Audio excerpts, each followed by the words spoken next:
Pozdravljeni. Za nami je tudi velika nagrada Avstralije in kot običajno v komentarju vse tiste zanimive točke, ki bodo marsikaterega navdušenca zanimale.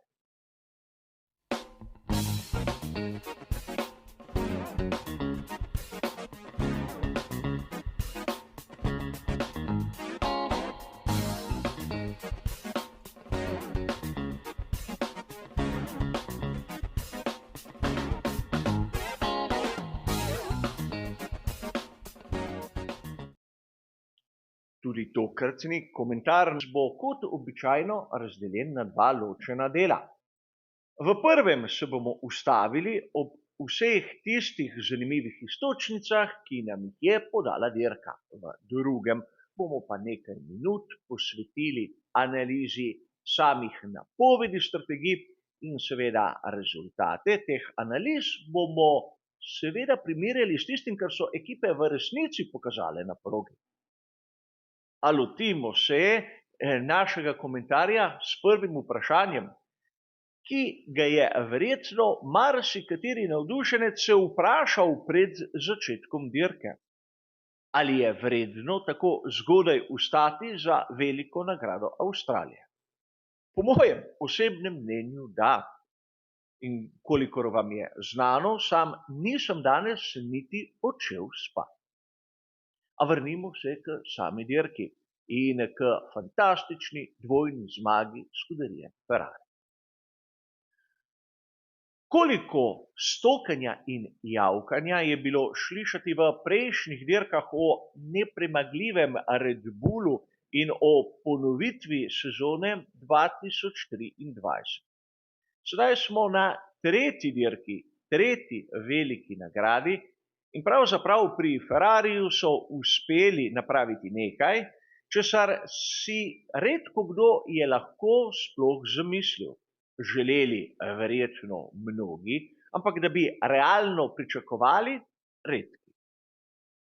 Videli smo že na samih kvalifikacijah in prostih treningih, da Ferrari je v formi, ampak treba je poudariti, da tu so imeli pomoč dobesedno sreče. A ne smemo izpustiti enega enostavnega dejstva. Prej ali slej je moral imeti tudi Max Verstappen težave.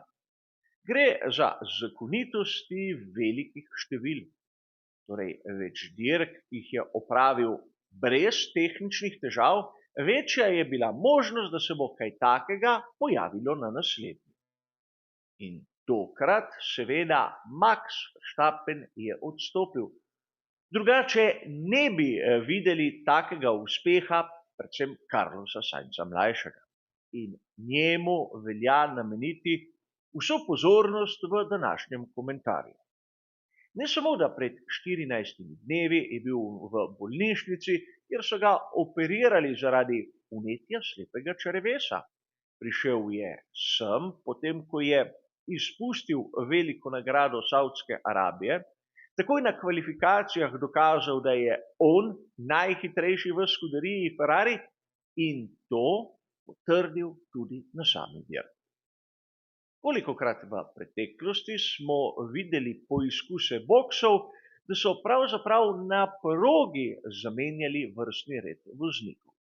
Danes si kaj takega niso upali niti pomisliti.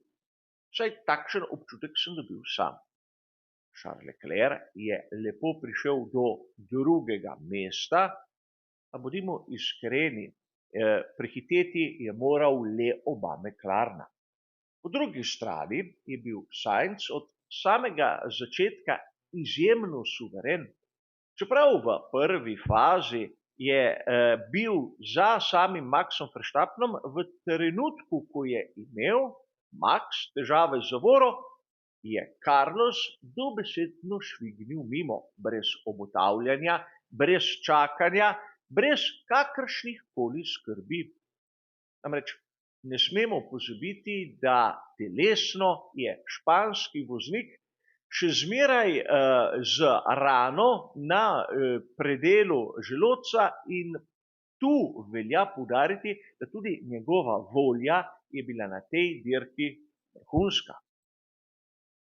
A vrnimo se seveda za trenutek k Maxu Verstappenu in njegovim težavam. Videli smo, da pravzaprav se je zagozdila njegova zadnja desna zavora. Dim iz zavorne košare je pomenil, da pravzaprav je ploščica tista, ki drsa ob disk, temperatura je narasla. Videli smo eksplozijo, če ne drugega, zavornega prahu, ko se je Max vračal v pit lane. Konec koncev na fotografiji vidimo, kako je izgledalo njegovo zadnje desno kolo. Tu ne smemo kriviti voznika. Namreč svojo nalogo je kot običajno opravil odlično. Ampak sam sem dejal, da prej ali slej se je moralo tudi njemu kaj podobnega zgoditi. Tako da že od naslednje velike nagrade lahko pričakujemo tisto, kar smo bili navajeni po starem. A po drugi strani ne smemo niti mimo rezultata, ki ga je pokazal Sergio Perez. Namreč danes se lahko tu začnemo spraševati, ali je to prava forma Red Bulla RB20. Če se spomnimo tistega, kar sem povedal v zadnjem briefingu, je prav tipologija proge tu v Albert Parku po svoje podobna tistemu, kar smo na primer lani videli v Singapurju, le da ni tako ekstremna.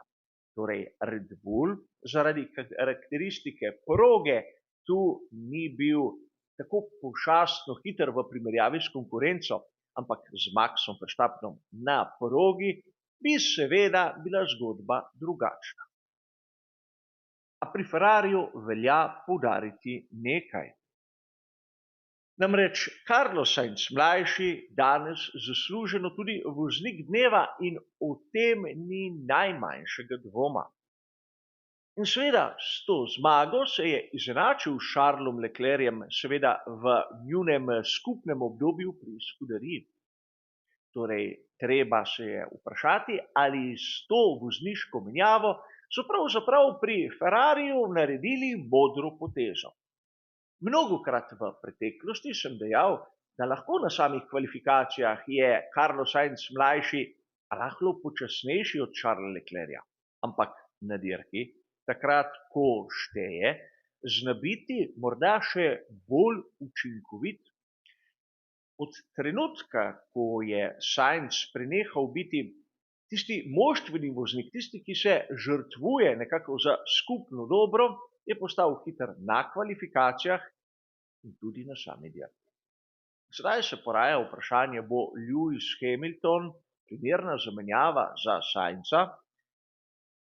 In kar je še bolj pomembno, ukolikor bo Sainz dobil primerno konkurenčen bolid, bo postal močan nasprotnik Ferrarija. Seveda na oboje vprašanj bomo dobili odgovor samo v prihodnosti. Meni osebno se zdi izbira Scuderije Ferrari vsaj v današnji optiki rahlo zgrešena. Mnogokrat sem tudi dejal, da po mojem videnju je Sainz tisti voznik, na katerega bi morali staviti pri osvajanju naslova svetovnega prvaka vsaj med vozniki.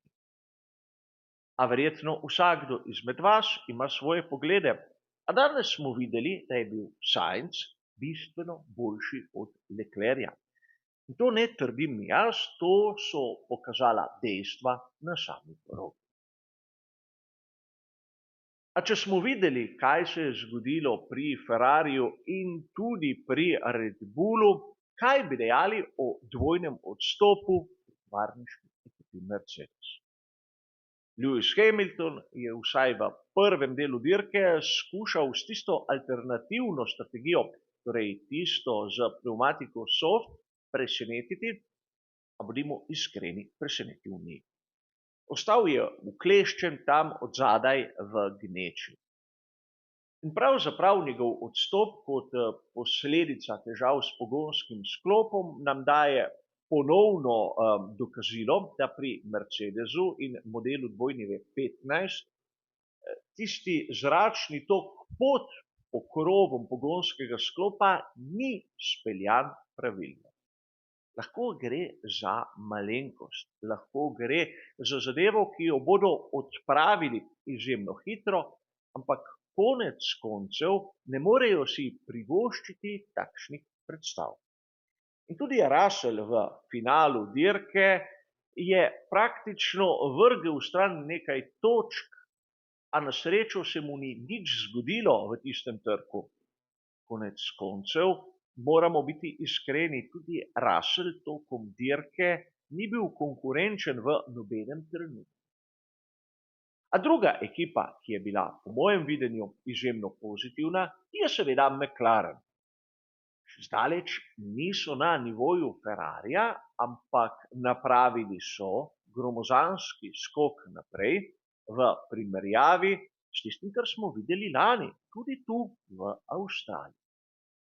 Tretje in četrto mesto, res rezultat, za katerega bi, naprimer 12 mesecev od tega, podpisali takoj pogodbo.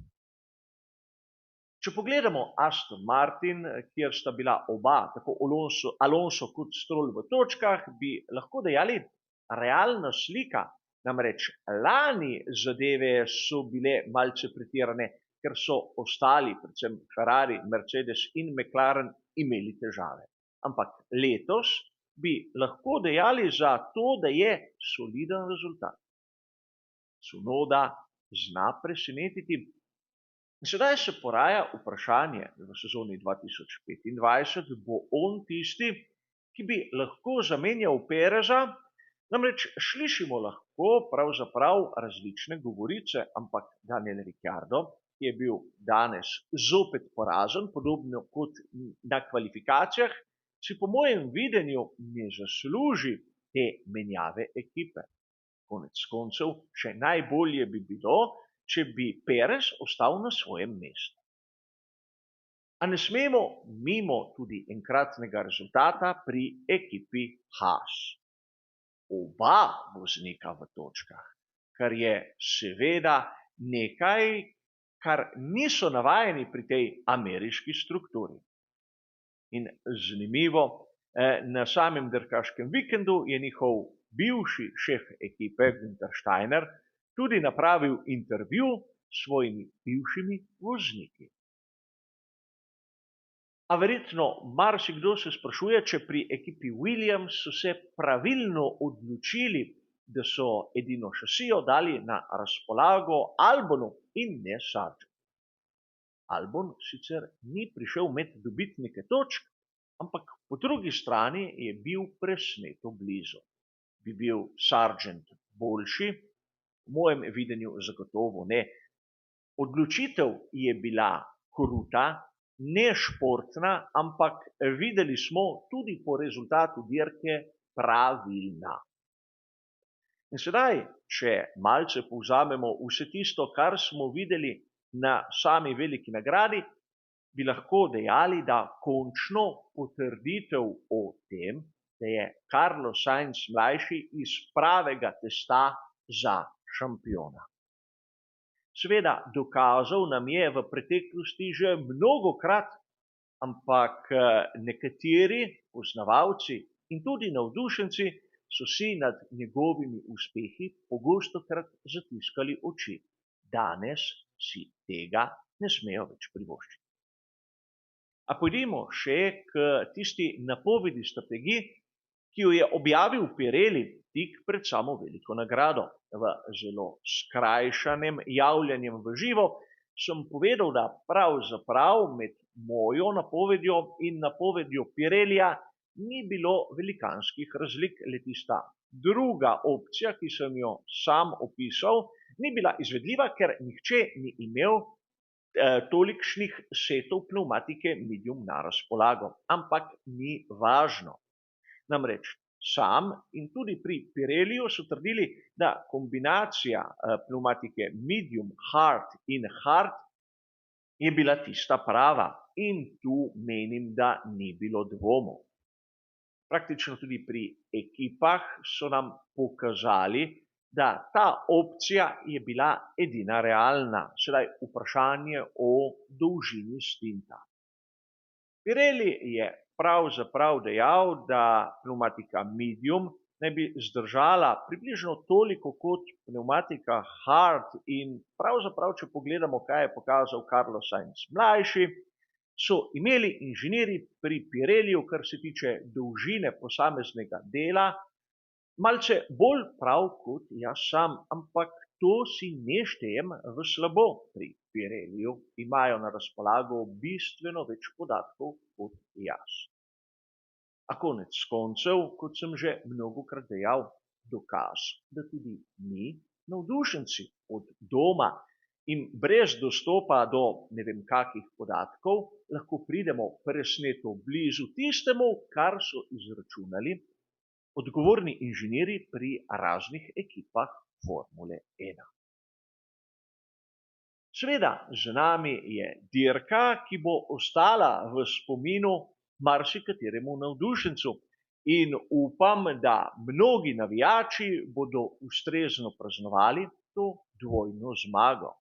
Čeprav je lahko Charles Leclerc bistveno bolj popularen, je bil danes bistveno bolj hiter Carlos Sainz mlajši.